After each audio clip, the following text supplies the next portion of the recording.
The psychology behind decisions. You say you'll start exercising next Monday. You promise to cut down on junk food. You plan to call your doctor this week, but you don't.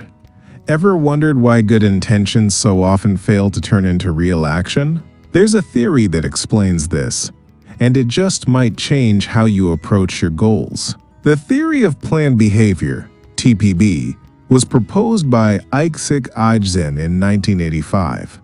It evolved from an earlier idea called the theory of reasoned action. Ajzen's big idea? Intentions don't automatically lead to behavior. People's actions are influenced by more than just wanting to do it. The TPB says that 3 things determine whether you'll follow through on your intentions. 1. Attitude. Do you have a positive or negative view of the behavior? 2. Subjective norms. What do important people around you think? 3. Perceived behavioral control. Do you believe you can do it? Together, these shape your intention. And intention is the strongest predictor of actual behavior. Here's what the theory of planned behavior looks like visually. Let's apply this to a real-world example: quitting smoking. If someone believes quitting is good for their health, positive attitude. If their family supports them, positive subjective norm.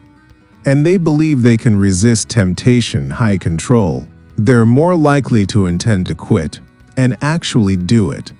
But if they think quitting won't help, or that their friends still smoke, or that they'll fail anyway, then even if they want to quit, they probably won't. This same model has been used to predict exercise habits, safe sex practices, organ donation, vaccination uptake, and more. Strengths and limitations. Why is TPB powerful? It provides a clear structure to predict behavior. It's widely used across public health, psychology, and social sciences. It allows researchers to measure components and target interventions.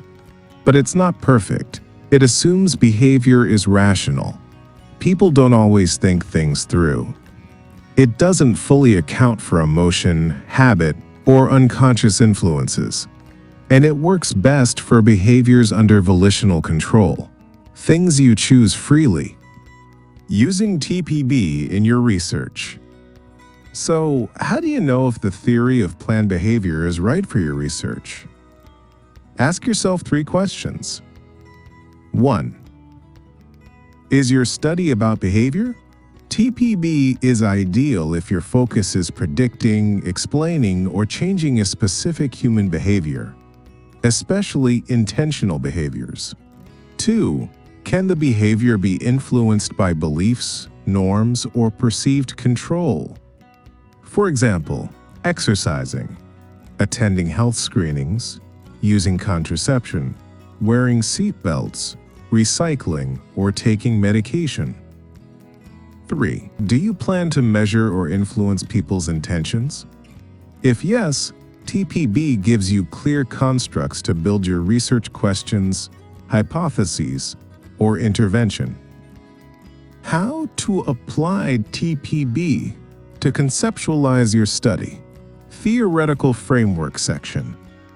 Clearly state you're using TPB to explain the target behavior. Mention all key constructs: attitude, subjective norms, perceived behavioral control, and intention. Research questions or hypotheses. For example, does perceived behavioral control significantly predict intention to get vaccinated? Survey instrument. Design your questionnaire around the TPB components. Use existing validated TPB scales when possible. Data analysis. Use regression models or path analysis to test how well each component predicts intention and behavior. So here's the big takeaway. Intentions don't work in isolation. Your attitude, social pressure, and belief in your own ability all shape what you actually do. The theory of planned behavior gives us a roadmap, not just for understanding behavior, but for changing it. If you're a student, researcher, or just someone curious about human behavior, this theory is a must-know. Have you used TPB in your work? Or want help applying it to your research project? Let's talk in the comments. And don't forget, subscribe for more theories and models made simple. In the next episode, we're decoding another powerful framework. See you there!